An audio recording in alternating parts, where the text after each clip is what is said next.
Hello learners, welcome to DevOps hub. मैं प्रतीक। अगर आप क्लाउड ऑटोमेशन या डेवॉप्स सीखना चाहते हैं तो ये सीरीज आपके लिए परफेक्ट है। हम टेराफॉर्म को जीरो टू हीरो कवर करेंगे। चलिए शुरू करते हैं। चलिए समझते हैं टेराफॉर्म मार्केट में क्यों आया, इसका क्या यूज़ है, क्या ट्रेडिशनल चैलेंजेस हमको फेस करने पड़ते थे जिसकी वजह से टेराफॉर्म आया। सोचिए, एक कंपनी को नए सर्वर सेटअप कर रहे हैं। पहले एक एडमिन मैनुअली सर्वर ऑर्डर करेगा, इंस्टॉलेशन करेगा, नेटवर्किंग कॉन्फ़िगरेशन करेगा और हर सर्वर पर सॉफ्टवेयर सेटअप करेगा। ओके, ये प्रोसेस बहुत टाइम कंज्यूमिंग है। इसके अंदर ह्यूमन एरर्स आने के बहुत चांसेस है और ये कॉस्टली भी होता है। Okay, challenges for example slow deployment, her bar manually setup करना पड़ता है। सेकंड, कॉन्फ़िगरेशन ट्रिप, हर सर्वर का सेटअप एक जैसा नहीं होता। ओके, स्केलेबिलिटी इशू भी होगा, जैसे कि अगर डिमांड बढ़ती है तो नए सर्वर सेटअप करना मुश्किल होता है। मैनुअल एरर्स भी होते हैं, जैसे कि हम लोग अभी मैंने बताया कि ह्यूमन एरर्स होते हैं। ह्यूमन मिस्टेक्स होने के चांसेस हमेशा ही होते हैं। तो the solution is Terraform. Terraform से एक कमांड में इंफ्रास्ट्रक्चर क्रिएट, मैनेज और डिस्ट्रॉय कर सकते हैं। चलिए टेराफॉर्म को और डिटेल में समझते हैं पीपीटी के through. Terraform.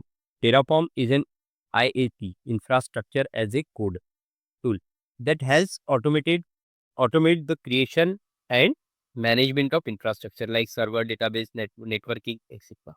using simple configuration file. Okay, तो जैसा कि मैंने पहले बताया, एक ऐसा इंफ्रास्ट्रक्चर टूल है जो क्लाउड या ऑन प्रीमाइसेस सर्वर्स को ऑटोमेट करने के लिए यूज होता है। इससे हम VMs, virtual machines, database, networking जैसे रिसोर्स बिना मैनुअली क्रिएट किए कर सकते हैं। ओके, उसके बाद में टेराफॉर्म के हम लोग कोर कॉन्सेप्ट देखेंगे। तो इसके अंदर है providers, resources, state, modules, variables and output. Okay, जैसे कि प्रोवाइडर्स में यहाँ पे हम लोग समझ सकते हैं कि डिफरेंट डिफरेंट क्लाउड प्लेटफॉर्म्स के साथ में हम लोग इसको यूज कर सकते हैं, कनेक्ट कर सकते हैं। ठीक है, resources like servers, database, S3 bucket जो कि AWS में होता है, जैसे कंपोनेंट्स डिफाइन करते हैं। ठीक है, स्टेट इंफ्रास्ट्रक्चर का करंट स्टेट ट्रैक करता है। मॉड्यूल्स रीयूजेबल कॉन्फ़िगरेशंस होता है जिसमें कि कोडिंग कम होती है। ओके, वेरिएबल डायनेमिक वैल्यूज को, जैसे कि जो फ्लेक्सिबल कॉन्फ़िगरेशन बनाते हैं उसके लिए होता है। आउटपुट इंपॉर्टेंट वैल्यूज को शेयर करने के लिए यूज होता है। टेराफॉर्म का आर्किटेक्चर और फ्लो, इसमें क्या होता है कि राइट .tf फाइल्स में इंफ्रास्ट्रक्चर डिफाइन किया जाता है।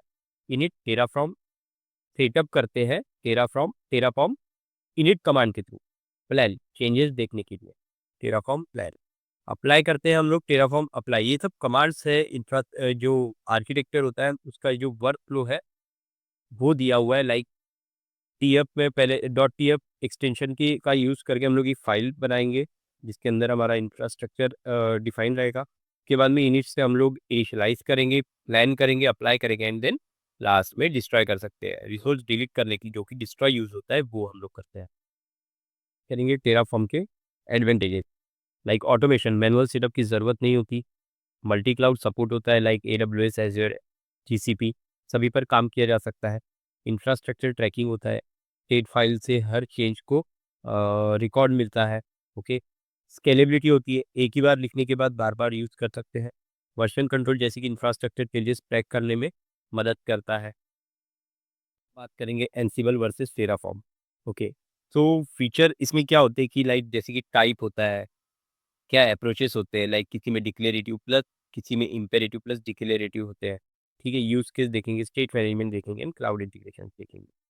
तो टेराफॉर्म में क्या होता है कि इंफ्रास्ट्रक्चर एज ए कोड, ये टूल होता है जिसके अंदर हम लोग इंफ्रा जो है क्रिएट कर सकते हैं। वही एनक्यूएल में एक बार क्रिएट हुआ वाला इंफ्रास्ट्रक्चर जो है उसका हम मैनेजमेंट करते हैं।